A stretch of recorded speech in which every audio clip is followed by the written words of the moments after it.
Eto nga pala, ay ganap pa nga pala nung isang araw. Ngayon ko nga lang pala talaga na voice over dahil nga laging puyat ang mami Roan nyo.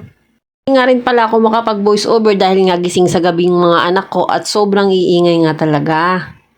And for today's video nga pala is magluluto nga pala ako ng lumpiang toge. Napansin ko nga na wala nga palang repolyo at carrots na nabili si tatay. Ito lang daw kasi ang available dun sa binibilhan niya. Ito nga at for the hiwa na nga ako nitong mga tokwa. Syempre hinugasan ko muna yan bago ko nga hiwain para nga matanggal din yung lasa na medyo maasim-asim. At pagkatapos nga is nagbalat na nga pala ako nitong kamote. Totoo lang hinahihirapan talaga akong magbalat pero syempre kinakaya ko. Pasasaan pa at sa susunod na mga panahon is hindi na nga ako mahihirapang magbalat ng mga gulay. After ko nga mabalatan, isiniwa-hiwa ko na nga rin agad yung kamote sa maliliit na size.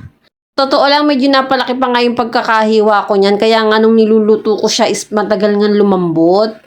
Tatay nga rin pala ang bumibili ng mga pang-ulam namin tapos ako nga yung nagluluto. Eto nga nung mga nagayat ko na at nahiwa ko na lahat ng sangkap is naggisa na nga ang mami Roan nyo. Napapansin ko na nga na nahihilig na nga rin pala akong magluto ngayon. Ito nga ginisa ko na nga agad yung bawang sibuyas tapos sinunod ko na nga rin yung tokwa. Mali nga ako dapat pala is naiprito ko muna ng bahagyan yung tokwa para nga hindi nga magdurog-durog. Nga sinunod ko na nga yung kamote at medyo matagal nga tong maluto kasi nga medyo matigas. Ginawa ko na lang is naglagay na nga lang pala ako ng kaunting tubig para nga medyo lumambot na nga pala yung kamote. At yan nga sinunod ko na nga rin agad yung toge at saka syempre tong kinchay. Dahil nga medyo matigas nga yung kamote is napatagal nga yung pagkakaluto ko kaya medyo lumambot nga talaga yung toge. Mas maganda kasi sana pag mga gantong luto is medyo malutong-lutong yung toge. Kung naluto na nga is agad na nga akong naghiwa-hiwalay nitong mga wrapper. Napalamig ko muna nga ng konti yung niluto kong toge para nga mas magandang ibalot. Buti na nga lamang is maganda nga pala yung nabili ni tatay na wrapper, hindi siya nasisira agad. Kasi mga pagkakataon yung nabibili ni tatay is hindi nga maganda, napipilas nga rin agad-agad. Ganon, ibig sabihin nun luma yung wrapper na nabili nyo. At eto nga, after ko nga mahiwa-hiwala yung wrapper is for the balot na nga rin ako ng mga oras na yan. Kala ko nga pala na susunduin ko nga rin pala si Ate Yumi kasi mag-11 AM na. Nagmamadali na nga ako kaya nga hindi ko nga rin pala natapos to. Mga 10 piraso pa lang talaga yung nababalot ko.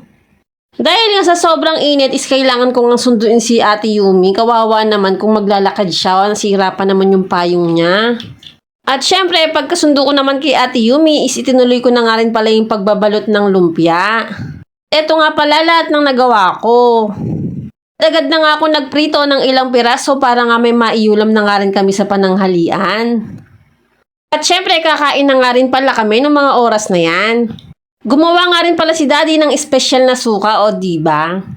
Nang hapon naman is for the module nga pala si Ate Yumi kasi nga maikli na yung oras ng pag-aaral nila kaya kailangan nilang tapusin yung mga ibang activity nila.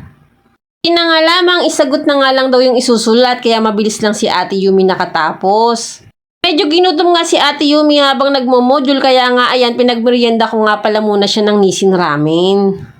Totoo lang tinawag ko lang siya sa labas kasi nga naglalaro nga siya. Sabi ko nga tapusin muna yung module niya bago nga siya maglaro. Ako naman is marami pa talagang gagawin kaya kailangan makatapos na nga rin siya sa pagmo-module niya. Dahil nga panggabi si Daddy is ipagsasain ko pala siya at ipagluluto ko nga rin pala siya ng babaunin niya.